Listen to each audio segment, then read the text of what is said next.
So, do advisors really want holistic planning? Or are advisors just saying they do? I think that a lot of advisors want to say that they do holistic planning because they think that clients want holistic planning. But there's been a big difference in the definitions of what is holistic or comprehensive. And I think that because there's no standard for this yet, we run the risk of giving people the wrong idea of what they're getting. Planning has been used as a noun for well too long instead of a verb.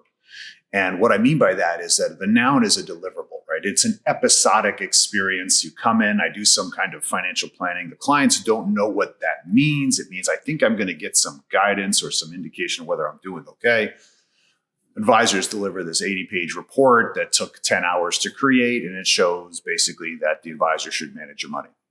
And that is not necessarily where I think holistic planning comes in, even though we have seen aspects of even those who are CFPs or even non-CFPs provide some service that looks like holistic planning. What does that mean? It means that they're looking across not just one specific area of concern, for example, investments only, but they're looking at investments in insurance and maybe tax, or they're adding banking, or maybe they're looking at legal structure or household structure. Or they're looking at perhaps the property and casualty decisions. It might be including pets for all I know. The point is that holistic is starting to mean different things to different people. And what really is required to deliver holistic financial planning is to have the expertise and the bench on one's team to say that I'm really looking at multiple disciplines, like the legal, tax, insurance, and investment as obvious four core expertise that really is heralded by the CFP as well in that process. And holistic is something that I think, just like when we all go to the doctor, right? We can't manage our entire health all in one sitting or even 1 year. It's a long-term, ongoing, continuous improvement process that has to deal with both episodic challenges, right? We break an arm, we get hurt, we go through a disease, we get sick. We get fit. These are basically, it's an evolution over time. And that journey is something that an advisor is going to be with a client on over a long-term financial planning verb. That means an ongoing process of financial planning that's iterative and that deals with different types of disciplines throughout, let's say, the entire year, right? We might segment the year into, we're going to focus on investment insurance, and collectively, this will be a holistic financial planning experience that is done over time. And one of the important parts about this that I think advisors should be thinking about is, how do I then communicate what my version of holistic planning is for a client? And how does it serve them? What are we doing to actually help the client understand why these things are interconnected and there are decisions that are made in one area that are going to affect others? No different than health, right? So I think the key is that we need to move to this idea that holistic planning is understood by the client, and it is a long-term process that includes both education and also inspiration to manage the behavioral decisions that are being made throughout the year when we're not with our clients, right? If you have a holistic plan, then maybe the advisor or the guide or the coach gets brought in more to decisions to say, hey, does this match our holistic approach, as opposed to just, hey, I'm going to go out and eat my face silly with cupcakes today and say that, this is my departure day. What are we doing to help our clients make better decisions day to day as well financially, right? Maybe I shouldn't spend this. Maybe I should save.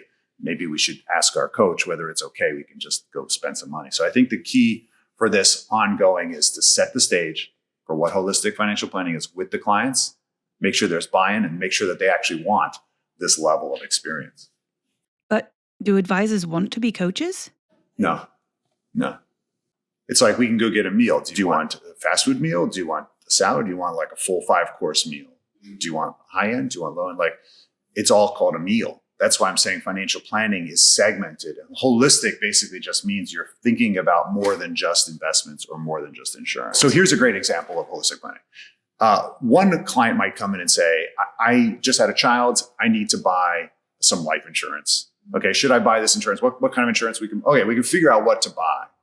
And then the advisor, who's not holistic, places that insurance and has no questions about, well, what do the wills say? Oh, there are no wills. I just figured I needed life insurance. What are the guardian provisions? And do you want the guardian of your children to also be the stewards of the capital for your children. And you probably wouldn't want that if you thought about it, because now the person who manages the children also manages the money. They can use it however they want. The point is that decision tends to be episodic as opposed to holistic. One might take that further and say, should that insurance be in trust? Because I don't want my ex-spouse to give it to their new spouse and then disinherit my children. So maybe that should be in trust and get it out of my taxable estate, which my accountant would argue if they were in the room, but they're not in the room because we're just buying insurance. So the interesting thing is that when you're holistic and you look at multiple disciplines and you understand the implication of these things, that starts to deliver significant more downstream value to the client, but they don't know to ask for it in the beginning. And so the move towards holistic financial planning is about recognition and expertise being brought to the client in real time. What we've tended to talk about is advisor intelligence that has to be multidisciplinary. And so the move towards holistic planning is the fact that these are interconnected decisions. All capital decisions have a downstream impact. Tax, legal, insurance, and investment all have downstream impacts to the client that are very often not known up front unless somebody's thinking holistically. And that's why it's important for us to start moving towards this bigger picture view. It seems like there's a business opportunity there as well to branch out for any advisor, even if they're more insurance or wealth management specific. There's massive opportunity to scale this business because you think about how many people have different types of financial products, but they haven't been bought with any thinking of how they interact or engage with each other, right? There tend to be siloed and decisions in a vacuum, right? The choice to buy a mutual fund in my personal account, and then the conversation stops, right? What's the exit plan? How am I going to turn that into capital? What am I going to deal with in the tax implications? By the way, who gets this if God forbid something happens to me? Do I have a power of attorney that can actually make decisions for me? Or is this money locked up here? I get a car accident. So are we thinking about the downstream implications of every financial decision? And it's hard to do that unless we can see them all together on one exposed visual where we can have an honest conversation about how these things work together and interact so that we can uncover the real hidden gem in that decision. That's going to be critical going forward.